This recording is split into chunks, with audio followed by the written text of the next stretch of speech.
Òní lọ́jọ́ ìbí Olasunkanmi Amofe tí gbogbo èèyàn mọ̀ sí Onikun ewì. Ọmọ àkànbí, ọmọ olúọdẹ, ọmọ ìyá Núrù ní ìlú Òdùrú. Ó mọ̀ kú ọdún, òkú ìyèdún, àti ìsàmọ́dún lọ́lá Ọlọ́run ọba. Òní ní ṣọjọ́ ìbí rẹ̀, wàá mọ̀ ṣe nígbànígbà.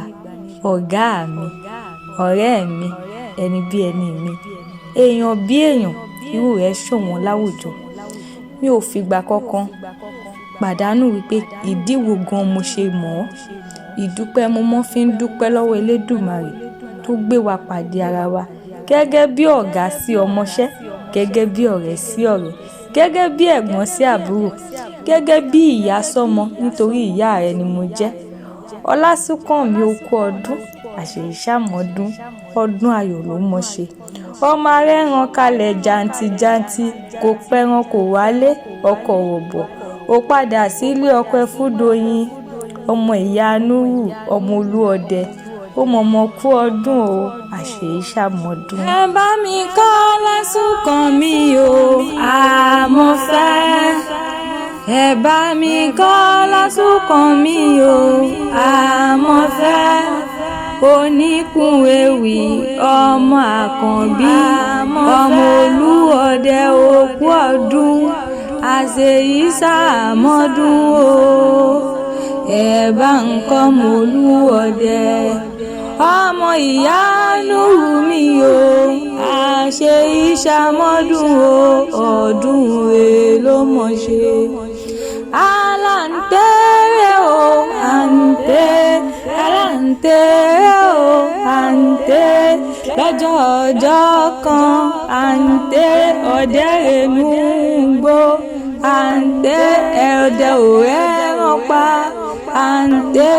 ó dọjọ́ èkejì ọ̀wẹ̀wẹ̀, ọdẹ tún rẹ̀nú gbó, ọdẹ ò rẹ́ràn pa, ọjọ́ kẹta ń kọ́, ọdẹ pẹ̀ràn wá, kíre kó wá ọ wálé, àṣẹ kọ́lá kó wá ọ wálé, àṣẹ ẹ̀mí gígùn ń kọ́, àṣẹ àìkú balẹ̀ ọ̀rọ̀, àṣẹ kó wá já ewé gbégbé, kó gbélé ayé pẹ́, ó já ewé tẹ̀tẹ̀, kó tẹ̀lẹ̀ yí pẹ́, àná wá já ewé ọgbọ́n o, kó gbó kó tán kó rí ṣe, kó fọwọ́ páwú kó fèrègì jòbí, àṣeyìṣàmọ́dún o, ọdún ló mọ̀ ṣe láyé.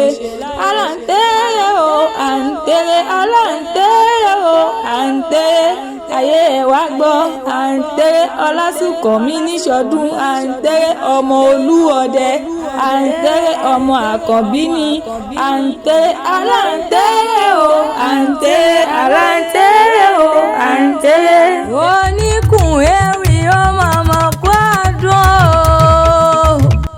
o, òkú ọdún òkú ìyèdún. Olasunkanmi tèmi nìkan, àṣeyìṣàmọ́dún, ọdún ayọ̀ ló mọ̀ ṣe. Ọdún dùnnú, ọdún reni, Olasunkanmi o. Kò bá gbéra nílẹ̀ kó dìde, ojúmọ́ ti mọ́. Òní ní ṣọjọ́ bí rẹ̀ mo ṣe wá bí. Mo pé ń bá pè ọ́ bí ológun ẹ̀rọ. Èmi ṣetán mo fẹ́ mọ̀ pé ọ́ bí ọlọ́gbọ́n ìwọ̀fà.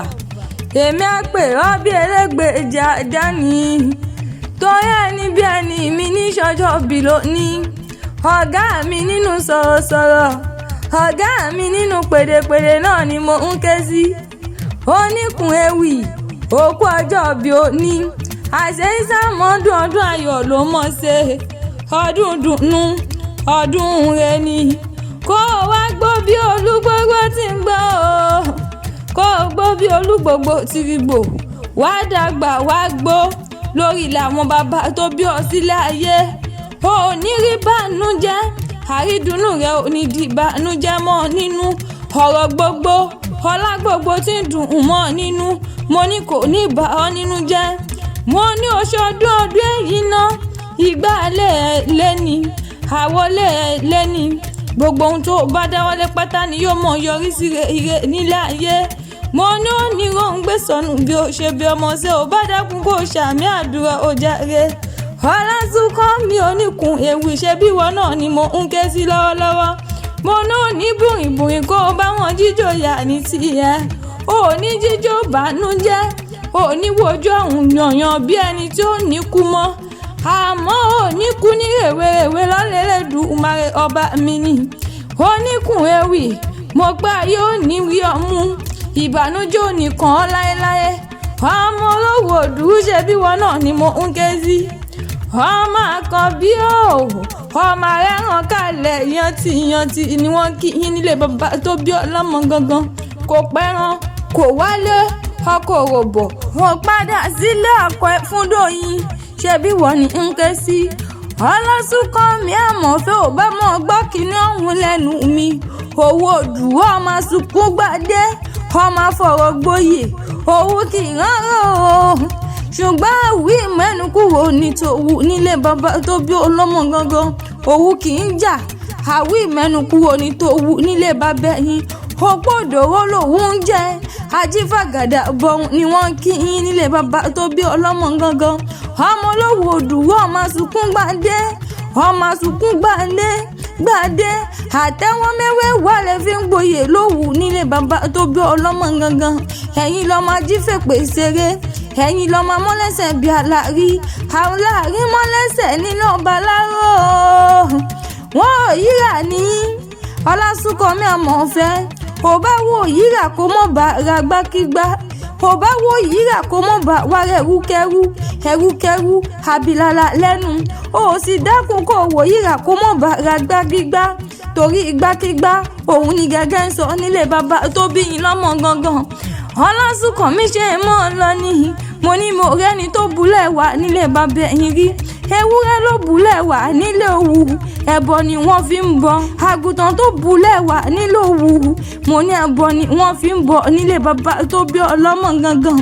ẹ̀yin lọ́mọ ajífọ̀jọ́ gbogbo dára bí ègbin ni. òwú kì í jà, òwú kì í ránrò nílé bàbá tó bí ọlọ́mọ. àwí mẹ́nu kúrò ní tòwú. mo ní bẹ́ẹ̀ ṣe lówó tó bẹ́ẹ̀ lẹ ṣe ń ṣoge tó nílé bàbá tó bí lọ́mọ. olówó òdùwú ọmọ sunkún gbàdé ọmọ fọ̀rọ̀ gboyè ni wọ́n kí yín. èèyàn wá nílé bàbá kó má lè nílé màmá. ò bá dákun kó jẹ́ ìyá nílé àwọn màmá tó bí ọlọ́mọ gangan. Amofe o, ọmọ ará ògbúrò ẹkùn ayé nìyí. ọmọ ẹkùn tí ń fi torítorí, ọmọ ẹkùn tí ń fi tìrùtìrù. ọmọ ewé kan mo kàn lówùfo, ọmọ ewé kan mo kàn lógbùrò. èdè gbogbo èdè ògbúrò, èdè gbogbo kógun kan, ogun òkó èdè bàbá tí ń rí. ó wá di ẹlẹ́ǹkìní wọ́n pé ogun yóò jàlù. mo kápò mo kóru mo kọ́ta wẹ́rẹ́ dà sínú àpò nílé bàbá tó bí yín lọ́mọ, nílé àwọn yeye rẹ̀. ẹ̀yin lọ́mọ àjẹwéso ewé lórúkọ, àjẹwéso ewé lórúkọ ni wọ́n ń kí yín. Olasunkanmi Amofe àṣẹ ń ṣàmọ́dún ọdún ayọ̀ ló mọ̀ ṣe, ọdún dùnnú ọdún re. èmi Ojuloge Amoke Akewi ni mo pé kó gbó bí olúgbogbo ti ń gbó, kó wá gbó bí olúgbogbo ti rí gbò, kó fọwọ́ pa kó fèrègì ìjòbì. ó wá ní kó ń gbé sọnù bí ó ṣe bí ọmọ. gbogbo ohun tó bá dáwọ́lé pátá ni yóò mọ̀ yọrí sí re. ọ̀gá mi ti ṣọjọ́ bìlò ní òmọ̀mọ̀ kú ọdún, àṣẹ ìsàmọ́dún o kórè jẹ́ òpẹ́.